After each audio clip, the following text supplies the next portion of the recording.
Batman.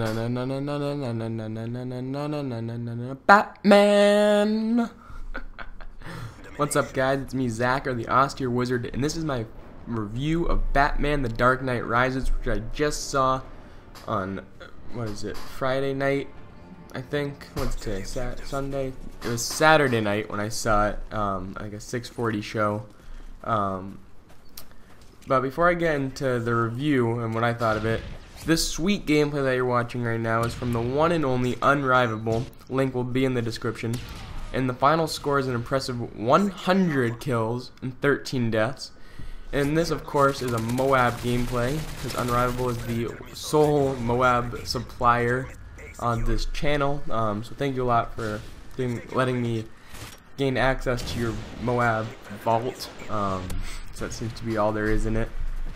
But anyways, going back to Batman, first off, the movie was great. I really enjoyed it. And the cinematography and storyline and all that jazz, they did a really good job with it and tied the whole Batman trilogy together nicely. But I have a feeling you guys don't really care about that. Moving on, I'm gonna try not to spoil anything that happened in the movie, but we'll see. Hopefully, I don't. Anyways, I thought the beginning and some of the scenes with Batman and Catwoman together, besides the fighting scenes, of course, they were just a little bit slow, mainly in the beginning. But as most movies do, they pick up going along, and Batman certainly did that this time around.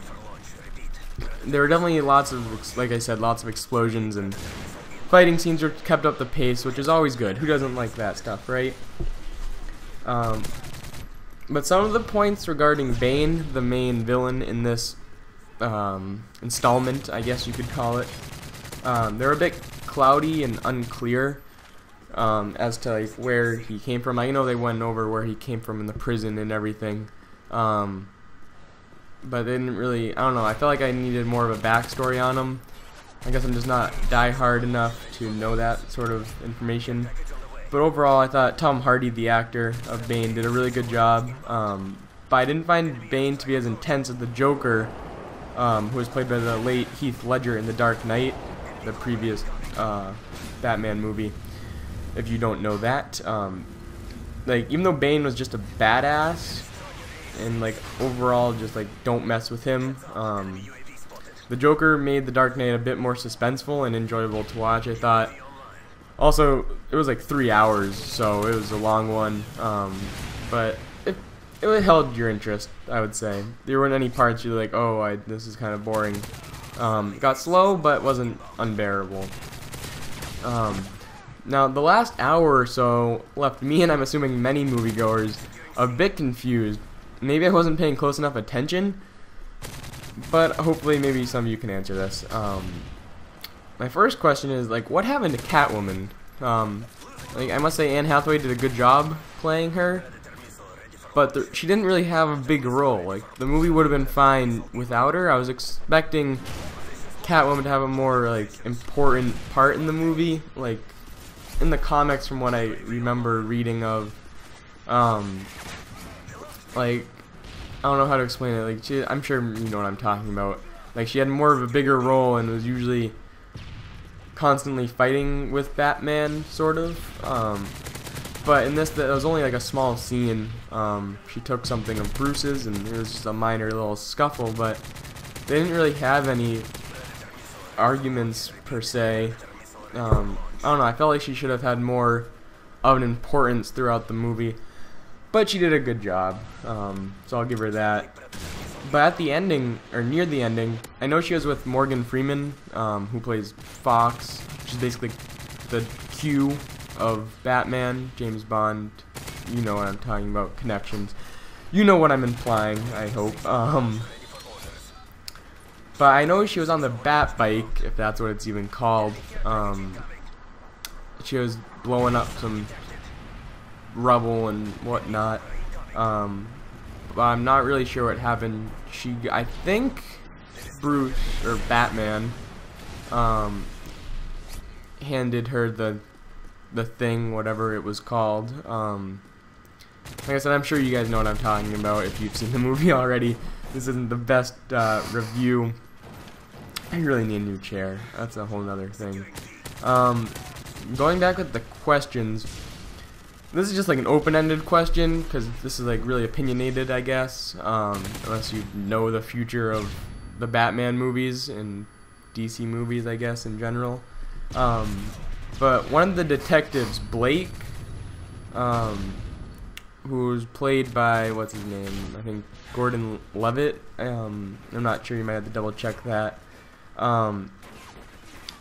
Near the ending, it revealed a huge possible spin-off, I guess. You could probably, I'm not going to say anything, but I'm sure you could possibly imagine what could come with someone that had worked with Batman in parts of the movie, and his first name, which is not Blake, was revealed, and then he went down into the Batcave at the end of the movie, so you might figure what could happen with that. I don't want to spoil his real name for you. I'll let that keep in the dark unless you read some like spoiler blog or whatever. But I think that will have a big impact on like the whole Batman storyline down the road.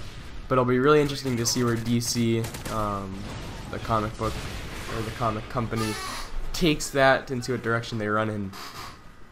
Now, my last question, or two questions, I guess, are like, what do you think? It's more of like another opinion question. What do you think happened to Bruce Wayne / Batman at the end of the movie? Because there was the explosion, and then you see them crying at his tombstone. Alfred's there, and Fox, I think Blake was there. But then at the ending, the very end, I think this is the very end, unless they shoot something after the credits, which may have answered my question, but I didn't stay for that. Kind of needed to get back home. By the time the movie was over, God, this chair is so annoying. Do you guys hear that? It's like squeaking so much. I hate it. I really need a new one to fix that somehow. But do you think at the end, if you've seen this, please answer it in the comments. Do you think when Alfred was, I think it was in Florence, did he actually see Bruce at the table? Because I remember Alfred previously in the movie had mentioned that he had fantasized about this, but they both knew they were there. This is all imagination. They both knew they were there, but Bruce never acknowledged it. But at the end, Bruce kind of like nodded and raised his glass to Alfred. So I'm gonna say he's still alive and he's moved on from Batman for now, because I know that was the big question, is he ever gonna be Batman again? That's kind of like the big open ending question after the Dark Knight. But that's pretty much all the questions I have about it. I'm sure they'll be answered eventually. They can't leave a big movie franchise like this hanging like that. They'll definitely end up tying it all together. Speaking of movie franchises, Spider-Man, moving on from one superhero to the next, I still need to see The Amazing Spider-Man. I've heard pretty good things about it. I've always liked Spider-Man. When I was younger, he was my favorite superhero. So I'm definitely gonna have to see that one of these days when it's still in theaters. And another movie that has gotten pretty good reviews is The Avengers. Now I don't know like all the superheroes and whatnot, but it'll be an interesting movie, see how they all, because that's a star-studded cast pretty much. So I'll go check that out. I don't know if it's still in theaters. If it's not, I'll wait for it to come out on Netflix or something, or I'll just find it online. So I'm sure I'll get around to seeing that soon. But don't know why I just said it like that. But this was my first scripted commentary. I don't know if you guys noticed, I'm kind of wrapping it up now. But as you see, the MOAB just got called in there. I'm going to talk about MOABs in another commentary. It's a new idea. Someone remind me of that. Leave it in the comments or something, or I'll just write it down. I don't even remember what I was talking about. But yeah, if you haven't seen Batman, go see it. It's worth the almost 3 hours of your day that'll take up. That is if you like Batman. If you don't like Batman, don't see it. Unless you like Catwoman and Anne Hathaway, then go see it, because she did a good job. But I'm sure I left a bunch of stuff out in the overall review of Batman. Probably, like I said, I probably forgot some. I just said that. Yeah, I probably missed some stuff, left some stuff out. That's gonna be up to you to go see it. I'll probably see it again. Yeah, I'll probably see it again next week, maybe. Just look for the minor things. There was a big blooper. There was a big blooper that my dad pointed out. I saw it with my dad. Big blooper near the beginning. They're on Wall Street and trading stocks and whatnot, so the market's open. But then when they go outside, there's a big like car chase, but it's nighttime, so the market wouldn't be open. But then again, it's in Gotham, and it's not supposed to be like New York, I guess. To be honest, I don't know any of like the backstory of Batman. This is wrapping up. Go see Batman. Tell me what you think of it, and until next time, Wizard out.